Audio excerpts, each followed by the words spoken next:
এবারও যেন সংস্কারের নামে তাল বাহানা করা না হয়। 5 মাস হয়ে গেল সংস্কার সহ দেখলাম না। উপদেষ্টা যারা আছেন একজনের সম্পদের হিসাব দেন নাই। এটা কি ধরনের কথা?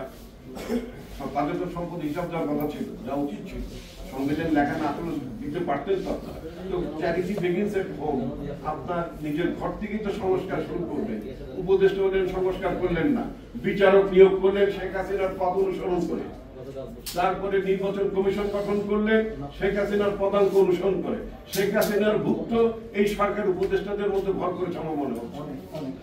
তা না হলে তারা সংস্কার না করে নির্বাচন কমিশন গঠন করলেন, সংস্কার না করে উচ্চ আদালতে তারা বিচারক নিয়োগ করলেন, সংস্কার না করে দুর্নীতি দমন কমিশন নিয়োগ করলেন। এটা কোন ধরনের কথা? আবার বলেন সংস্কার করতে সময় লাগবে, বড় সংস্কার, ছোট সংস্কার। আরে ভাই, বালুকণা পরিমাণ সংস্কার করতে পারলেন না এখন পর্যন্ত, বড় সংস্কার কেমনে করবে? আর বড় সংস্কার করতে লাগে 3 মাস।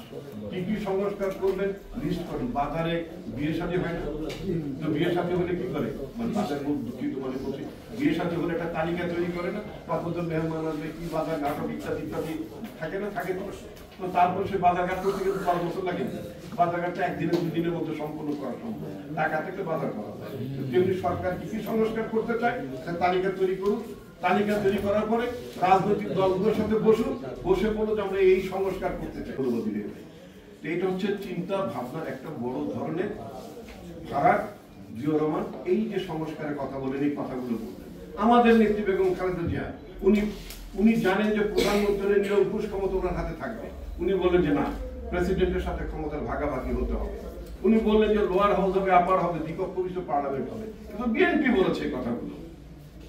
তো এই যে বিএনপির মতো একটা সংস্কার ভাবনার একটা পার্টি, অথচ ওরা বলে যে ওরা সংস্কার তো আমরা শুরু করতে বহুত আগে।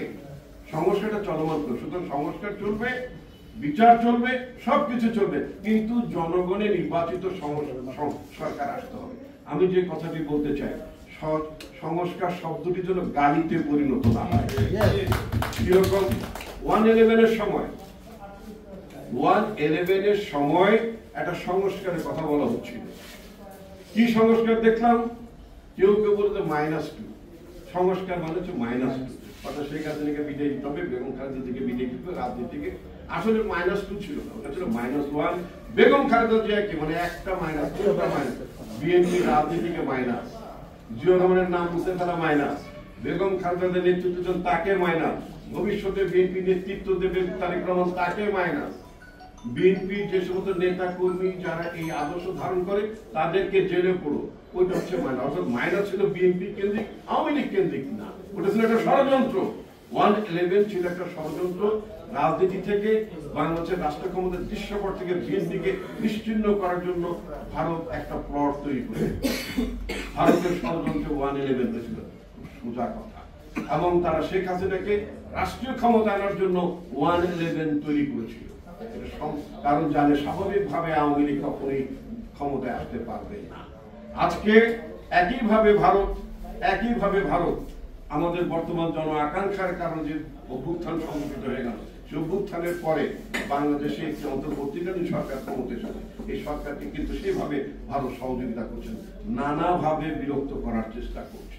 শেখ হাসিনাকে আশ্রয় দিয়েছে, খুব ভালো কথা, কারণ শেখ হাসিনা বলেছেন ভারতকে এত কিছু দিয়েছি, ভারত সারা জীবন মনে রাখবে।